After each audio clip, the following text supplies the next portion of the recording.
control of a critical industry like steel in the hands of a foreign entity. Now, you're saying we don't see the terms of the deal. I'm a lawyer, so I want to see the deal. I don't know why they're hiding the terms of the deal. I haven't seen the deal. Have you actually seen the terms of the deal?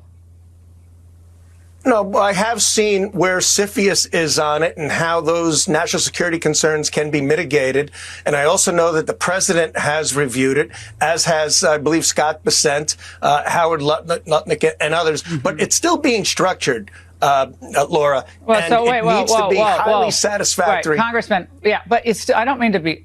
I'm not trying to be difficult, but it's still being structured. So, but we have heard repeatedly that this is a partnership.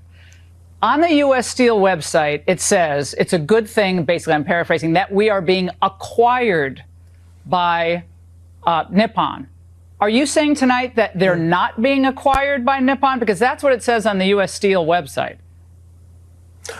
I'm saying it's strictly an investment, just like the other investments that the president's economy that he's creating are being made. It will be American owned. It will be American run. The White House has investigative and oversight authority. And that is what we have, the deal that we have. So then for the rest of the evening, Fox had to be like, all right, let's just not talk about the fact that Donald Trump just got destroyed on his tariffs against the world until we really formulate what are our talking points going to be. So then you have like Jesse Waters lying and saying that the real reason why we are cutting SNAP benefits and why we're cutting food stamps and all this assistance is because all of the recipients are using it to buy designer bags. No, they're not, Jesse, and stop with this offensive BS propaganda, man. Just stop it. Play this clip. Beautiful Charlie Hurt. Before we get to legislation, I know I needed you to answer this question. Can you buy a designer bag with an EBT card? You know, it's remarkable. It's amazing the stuff that you can buy in America. It's a free country with an EBT card. You can buy whatever you want. And, you know, it's so funny because if you actually cared about people who were relying on EBT cards and their children, you might limit what they could buy. I'm just thinking, you know, just spitballing. I'm sure the kids don't love the purse.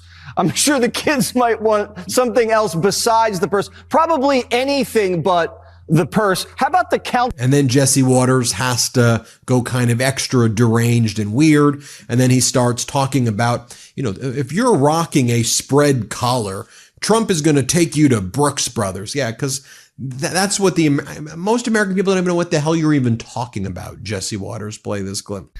Once the shoe check's done, up to the neck. Trump's got a thing for collars. If you're rocking a spread collar, Trump's taking you to Brooks Brothers. I know from experience. I was playing around last year and Trump hand delivered me a shirt with a traditional collar. And since then, my collars have been less British. Folks, what I want you to understand is that these are the elitists, the Jesse Waters, the Laura Ingrahams, the Sean Hannity, running a total con on the American people. And one of the things we saw when Fox settled the defamation lawsuit against Dominion for close to $800 million, when we read the text messages of these Fox hosts, they hated their audience. They talked about how stupid their audience was and that they knew they just had to spread the lies in order to make money. We've seen the messages, yet their audience is like, oh, okay, Laura Ingraham, I guess okay. Do you struggle with bloating and discomfort after your morning coffee? Well, after drinking Everyday Dose consistently, my bloating has reduced and my face, it feels less puffy. Everyday Dose is coffee plus benefits. It combines 100% Arabica coffee with powerful ingredients like lion's mane and chaga, collagen protein, and nootropics to fuel your brain, boost focus, and give you clean, sustained energy all day long. There's no crash and no jitters, just clean, sustained energy. The two products of theirs that you need to check out like right this second are their Coffee Plus and their Coffee Plus Bold. Coffee Plus is a mild roast. It's light and smooth. It's low acidity, which is easy on sensitive stomachs, and it gives you this mellow sort of energy. It's awesome. Coffee Plus Bold, that's their rich blend of medium roast, 100% Arabica coffee, robust and full-bodied, yet smooth. It gives you that extra boost of energy you're looking for. Both are 100% Arabica coffee, and they have functional benefits that are also mold-free. Now, Everyday Dose, they do third-party testing. I love that. Get 45% off your first subscription order of 30 servings of Coffee Plus or Bold Plus. You'll also receive a starter kit with over $100 in free gifts, including a rechargeable frother and gunmetal serving spoon by going to everydaydose.com/Midas or entering Midas at checkout. You'll get free gifts throughout the year.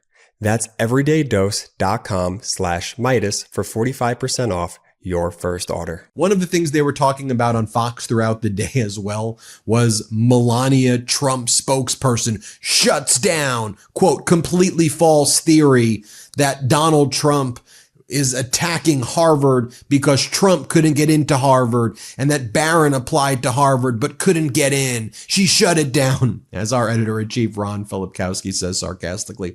Melania denies the story that Trump is going after Harvard because he and Barron were rejected.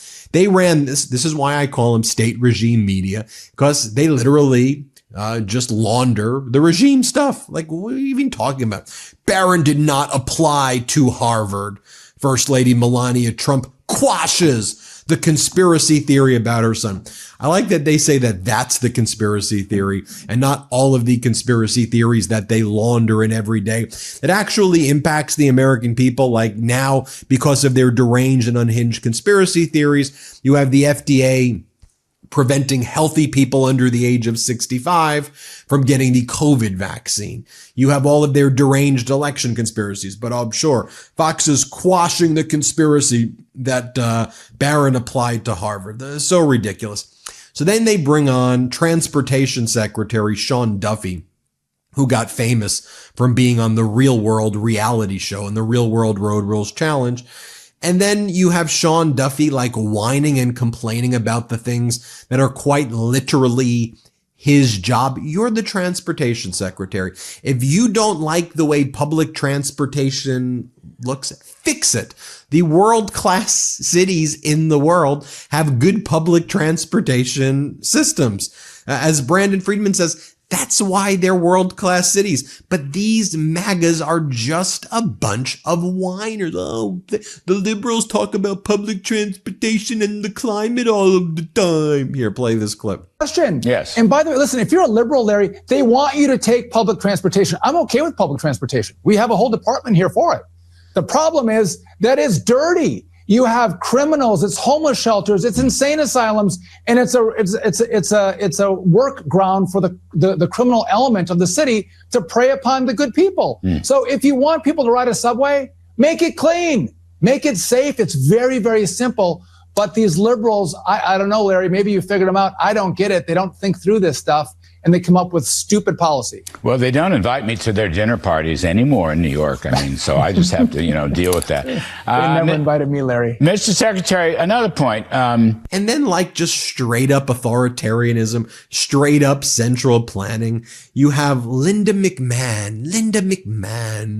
She reminds me, she's got that posture of Treasury Secretary Scott Bessent, these billionaires or close to billionaire. She's a billionaire. Bessent's worth almost $1 billion. And they go, well, here's what we're going to do in the Trump administration. This is Scott Bessent. We're going to, and here Linda McMahon, the regime wants to make sure that the university, I'm not sure what that accent is, that the universities are complying with what the regime wants. I mean, this is just straight up authoritarianism 101. It's not like close to it. You're talking about using the government to attack private universities, even to attack public universities. Here, play this clip. true, and I couldn't agree with Tammy Bruce more in that we do have a right to know who these students are. I mean, clearly this is in the hands of the State Department and the Secretary of Homeland Security. This is not falling under DOE or the Department of Education, relative to these actions. But the president was really clear. Who are these students that are coming into the country? Who are these teachers? It's part of what we were asking at Harvard. What is their screening process? How do we know who are coming? What ideology the teachers may be teaching? Do the students have any background of, being involved in any kind of activity that could cause, riots on campus? And I think we clearly have a right to know that. That's within the realm of expectation